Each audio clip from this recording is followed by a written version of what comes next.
মুষ্টিবদ্ধ করো, সমাজ থেকে সকল বৈষম্যের কবর রচনা করবার শপথ নাও।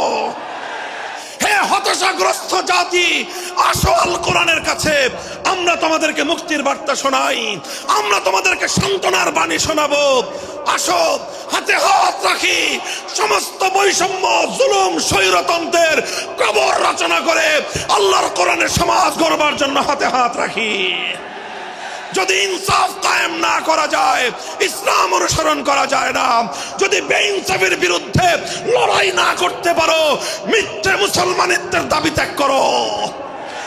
তুমি যদি ইনসাফের জন্য যুদ্ধ করতে না পারো, তুমি যদি বৈষম্যের বিরুদ্ধে লড়াই করার হিম্মত না রাখো, মুসলমানের মিথ্যা দাবি করা ভণ্ডামি ছাড়া কিছুই নয়।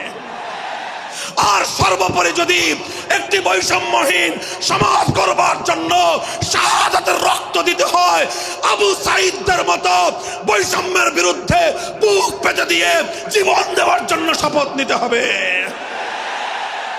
কোরআনে পাকের এক একটা আয়াত, কোরআনের এক একটা বিধান আল্লাহর জমিনে বাস্তবায়ন করার জন্য আমাদের জীবন যৌবনের বাজি লাগায় দিতে হবে, বাজি লাগায় দিতে হবে ইনশাআল্লাহ। ইনসাফ কায়েম করতে গিয়ে ছুরি যদি নিজের সন্তানের হাতের উপর দিয়ে যায়, সে হাত স্তব্ধ হয়ে যাবে না, সে হাত থমকে দাঁড়াতে পারবে না। যেখান দিয়ে ইনসাফ যাবে সেখান দিয়ে ইনসাফকে চালিয়ে দিতে হবে। এই সমাজ, এই জমিন এখন বিপ্লবী চায়। সে বিপ্লব আব্রাহাম লিঙ্কনের আদর্শের বিপ্লব নয়, সে বিপ্লব কার্ল মার্কস, মাও সেতুং আর লেনিনদের বিপ্লব নয়। বাংলার মাটি আরেকটা বিপ্লব দেখতে চায়, সে বিপ্লব হবে আল কোরআনের বিপ্লব, সে বিপ্লব হবে ইসলামী সমাজ গঠনের বিপ্লব। সেই বিপ্লবের জন্য 2000 যুবক নয়, যদি 2 লক্ষ যুবকের তাজা বুকের শাহাদাতের রক্তের প্রয়োজন হয়, সে রক্ত দেওয়ার জন্য শহীদ ঈদগাহে কারা কারা জমায়েত হবে, কারা কারা জমায়েত হবে। হ্যাঁ, এটা শুধু কথার কথা না, শপথ। এটা কথার কথা না, শপথ। এটা অঙ্গীকার। কার সাথে? কার সাথে? যেই অপরাধ করে মন্ত্রীর দুলাভাই ছাড়া পেয়েছে, যেই অপরাধ করার পরে এমপির শালার শাস্তি হয় নাই, যেই অপরাধ করার পরে শিল্পপতির বিচার হয় নাই, যেই অপরাধ করার কারণে রাজনৈতিক নেতার কোনো বিচার হয় নাই, একই অপরাধ দুর্বল, গরিব, অসহায় মানুষ করার পরে তার উপর আইনের শাসন 100 ভাগের জায়গায় 200 ভাগ বাস্তবায়ন করা হয়। আল্লাহ নবী বলেছেন, পৃথিবীতে ইসলাম এসেছে শুধুমাত্র ইবাদত, নামাজ, রোজার, হজ, যাকাতের বিধান বাস্তবায়নের জন্য নয়। ইসলাম দুনিয়াতে আগমন করেছে, তার আগমনের অন্যতম উদ্দেশ্য হলো সমস্ত বৈষম্য দূর করে, জুলুম আর বেইনসাফি দূর করে বিশ্ব সভ্যতায় ন্যায় এবং ইনসাফ কায়েম করা।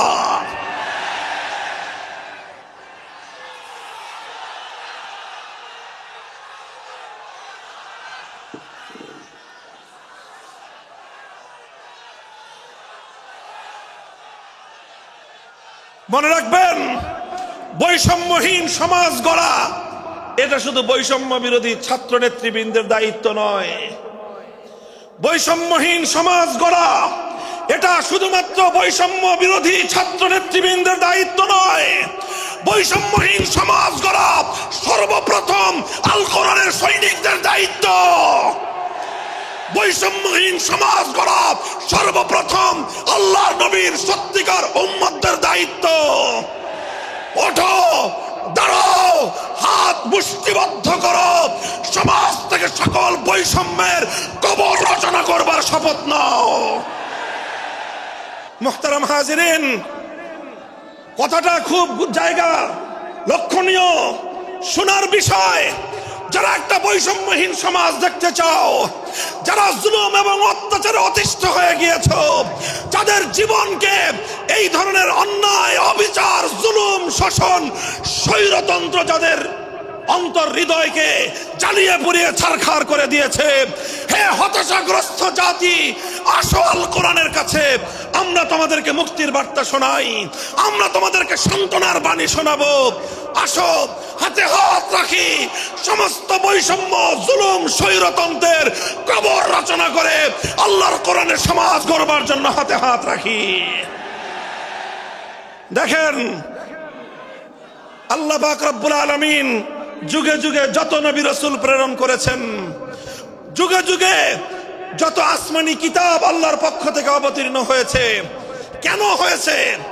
শুধুমাত্র মুসল্লিদের সমাজ গড়বার জন্য নয়, শুধুমাত্র রোজাদার সমাজ গড়ার জন্য নয়, অবশ্যই কোরআন এবং কিতাব নাজিল হয়েছে নামাজের জন্য, অবশ্যই কোরআন এবং কিতাব নাজিল হয়েছে রোজা হজ যাকাত সহ আল্লাহ পাকের যাবতীয় বিধান সমাজে বাস্তবায়ন করার জন্য। তবে একমাত্র এটাই উদ্দেশ্য নয়, বরং সমস্ত কিতাব সমস্ত নবী রাসূল দুনিয়াতে আগমন করার অন্যতম একটা মৌলিক লক্ষ্য। কোরআনে পাকের সূরাতুল হাদীদ থেকে তেলাওয়াত করেন, অর্থ বুঝেন, মর্ম বুঝার চেষ্টা করেন। লাকাদ আরসালনা রুসুলানা বিল বায়িনাতি ওয়াল হুদা ওয়া আনজালনা মাআহুমুল কিতাবা ওয়াল মিজান লিয়াকুমান নাসু বিল কিসত। আল্লাহ কোরআন বলছে যে আমি নবী রাসূল পাঠিয়েছি, আসমান থেকে যুগে যুগে কিতাব নাজিল করেছি। এই সব কিছুর অন্যতম একটা উদ্দেশ্য হলো লিয়াকুমান নাসু বিল কিসতি। কোরআন নাজিলের উদ্দেশ্য, নবী প্রেরণের উদ্দেশ্য, শরীয়ত প্রেরণের উদ্দেশ্য, ধর্ম প্রেরণের উদ্দেশ্য হলো, অন্যতম উদ্দেশ্য হলো লিয়াকুমান নাসু বিল কিসতি। মানব সমাজ থেকে অন্যায়, অবিচার, জুলুম, শোষণ দূরীভূত করে ন্যায় এবং ইনসাফ কায়েম করা, এটাই হলো ইসলামের অন্যতম মৌলিক লক্ষ্য। যদি ইনসাফ কায়েম না করা যায়, ইসলাম অনুসরণ করা যায় না। যদি বেইনসাফের বিরুদ্ধে লড়াই না করতে পারো, মিথ্যে মুসলমানিত্বের দাবি ত্যাগ করো। তুমি যদি ইনসাফের জন্য যুদ্ধ করতে না পারো, তুমি যদি বৈষম্যের বিরুদ্ধে লড়াই করার হিম্মত না রাখো, মুসলমানের মিথ্যা দাবি করা ভণ্ডামি ছাড়া কিছুই নয়।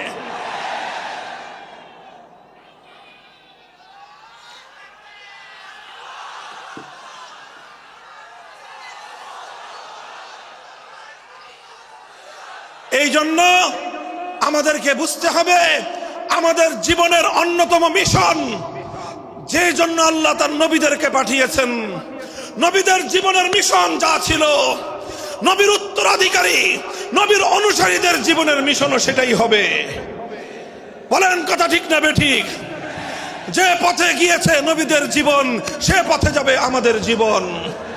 যেটা ছিল নবীদের ভীষণ, সেটাই হবে আমাদের ভীষণ। যদি এটাই হয় সত্য কথা, এটাই যদি হয় শপথ, তবে বৈষম্যহীন সমাজ গড়বার জন্য যা করতে হয় তাই করা আমার আর তোমার জিম্মাদারি। যদি সেজন্য আমাদেরকে ঘাম ঝরাতে হয়, ঘাম ঝরানো আমাদের দায়িত্ব। আর যদি সেজন্য চোখের অস্ত্র দিতে হয়, চোখের অস্ত্র দেওয়া আমাদের দায়িত্ব। যদি সম্পদের কোরবানি করতে হয়, মাল সম্পদের কোরবানি করা, সেটাই আমাদের জীবনের দায়িত্ব এবং উদ্দেশ্য। আর সর্বোপরি যদি একটি বৈষম্যহীন সমাজ গড়বার জন্য শাহাদাতের রক্ত দিতে হয়, আবু সাঈদদের মতো বৈষম্যের বিরুদ্ধে বুক পেতে দিয়ে জীবন দেওয়ার জন্য শপথ নিতে হবে।